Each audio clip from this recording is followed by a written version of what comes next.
of my 6 best-selling novels on it. But I wouldn't tell Hank about those either. Yeah? I nodded. Okay, cool, he said, as his eyes flitted over the C-shaped scar on the side of my head. I'd had to take off the cap I'd put on to cover the scar so the headset would fit.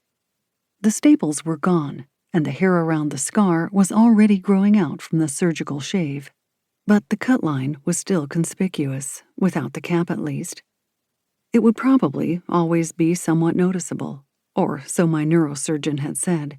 She'd mentioned that part after telling me that my brain hadn't been damaged badly and would recover fully. Relief had overridden any vanity, but Hank's searching eyes sent a self-conscious wave through me. I pushed it away. "Why are you coming to Benedict?"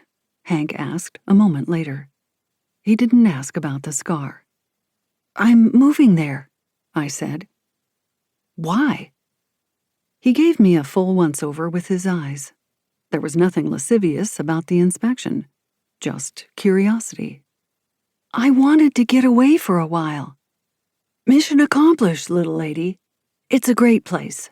You'll love it, and it's made for people who want to get away for a while. Or forever, I suppose." I cringed inwardly at little lady, but sent the man currently in control of my survival another understanding but forced smile. "Where are you staying?" he asked. "A room at Benedict House." It had been the pictures I'd found on the hospital's internet of the old hotel that ultimately sold me on Benedict, Alaska, a time-worn 2-story building on the corner of the quaint, minuscule downtown. Its Russian architecture was interesting, white with blue trim and topped by a golden dome. It was somehow both welcoming and regal, invulnerable, maybe fortress-like. Via Dr. Gennaro's computer, so no one could trace the search to me, I'd also looked at pictures of the nearby Glacier Bay and the surrounding mountains and glaciers, which had seemed big, but not as big as they looked in person. However, it had been that old hotel, a place that seemed to promise safety and security, that had made my decision. As it was, I hadn't had much time to consider many options. I'd sneaked into the office with only a 15-minute or so window to use the computer unnoticed. I'd left the office just as a nurse walked around the corner. She'd smiled at me, her eyes flitting over the scar, which had been even more obvious 2 weeks ago. But she hadn't seemed curious as to why I was in that hallway, a wing with only doctors' offices, in my hospital gown and sweatpants. "Oh, I see. What did you do to get put into Benedict House?" Hank asked. "I don't know what you mean," I said after a pause. He looked at me with furrowed eyebrows and a mouth agape. He said, "What do you know about Benedict House?" "It's a Russian Orthodox church building that was converted to a hotel and had a room available." "Huh. Interesting." I looked at him. "What's wrong with the Benedict House?"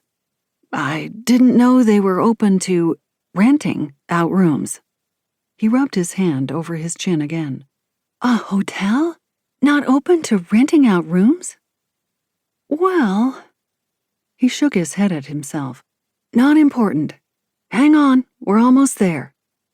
The plane dipped and tipped, and I held on to the typewriter even more tightly. I wished for the mysterious conversation about the Benedict House to continue, if only to distract me from the impending crash. I looked out at the landscape again and tried to breathe evenly.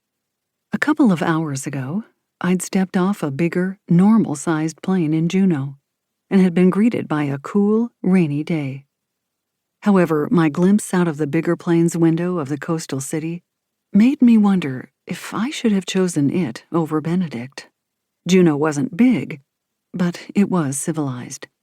The flight in the smaller plane had taken us through lots of clouds, but now that we were well underneath them, I could see very little civilization. But again, that had been what I'd wanted. "Where there isn't ocean, there's so much green," I said. However, my eyes scanned the ocean.